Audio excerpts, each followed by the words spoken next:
It started as a goal to learn and master the English language, turned into a talent for storytelling, and beginning on the Texas Tech campus became the solid and well-respected career of Abner Euresti, the South Plains icon who has delivered the news on KCBD News Channel 11 to dedicated viewers since the 1970s. You're watching Abner Euresti. But such a career or a college education seemed nearly impossible for the Spanish-speaking little boy from East Lubbock. One of 7 children. I'm the second oldest. We did not have a lot of money growing up. I never thought I'd go to Tech. I knew it was here, but it could have just easily been a world away because it wasn't going to be part of my future. Abner and his older brother Gary spent their summers working farm fields to raise money to help their family. Gary and I would talk in the farm fields about going to college.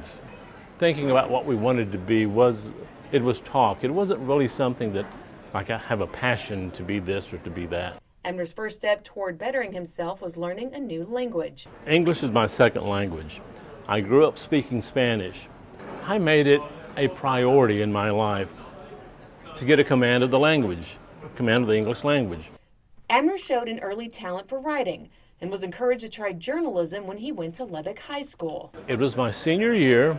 Mrs. Wilson, my journalism teacher, was always pushing me to apply for scholarships. I didn't believe in myself. I didn't think I was smart enough. One day she asked me, says, Abner, have you filled out that scholarship I gave you last week? And I said, no, ma'am. I need to see you after school. I said, okay. So I came in. But she's at her typewriter, and she had the form in there, and she's asking me these questions, and she's typing away as I'm answering these questions. Then she pulls it out and says, okay, you're on your own here. You have to do an essay about why you think you should get this scholarship. We're not leaving till you do that. I got the scholarship. After that first year, and I had very good grades, it was like close to a 4-point. And I thought, I can do this. This isn't as hard as everybody made it out to be. And Dad didn't even know that I was going to college. My first year. He didn't know. But Dad was the type that he wouldn't tell me that he was proud of me, but I would hear from other people. He had told them. So I knew he was. Mom was like our biggest cheerleader, She was just so proud, and she was my biggest fan till the day she died.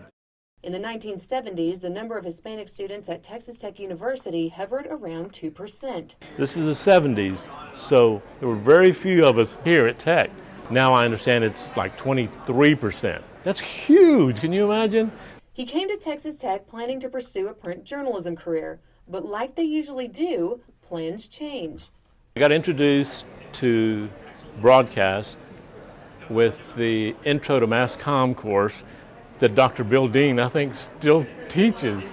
In that course with Dr. Dean, we had all the different chapters, the different areas of mass communication. But when we hit TV, I thought, wait a minute. I can still write, but I really love the immediacy of broadcast. That decision led him to an internship at Lubbock NBC affiliate KCBD, where he was instantly immersed and enamored with television news. They had me write a story or pull slides or edit film as an intern. Anyway, they were so impressed, they hired me, and I am one of only a handful of people in the country who went from college to their first job and has stayed there their whole career. A career spanning many years, countless stories, and ever-changing trends and technology. When I started, we shot film. When we went to videotape, wow, this changed the way we did everything. Mexican pride here is quite evident. The one that affected me the most was covering the earthquake in Mexico City when 10,000 people were killed. I've never felt so much emotion and actually cried. We cried watching what we did there. Abner Euresti is a storyteller, a Red Raider, and a newsman. But there are 2 titles he didn't ask for, but has earned: South Plains legend and role model to many in his hometown. This is my home. My family's here. My friends are here. I love this place. So I wanted to make my career also the place that I call home. And I'm very fortunate that I was able to do that. I didn't do anything great, noble. I didn't say I'm going to do this, for minorities' rights. I'm just doing it for Abner. But the fact that I was there every day, I didn't grow up with any role models like that. The fact that thousands of Hispanic kids grew up watching Abner on TV every night, I think made them think, I can do that, or I can do anything. This is Lacey Nobles for Texas Tech Today.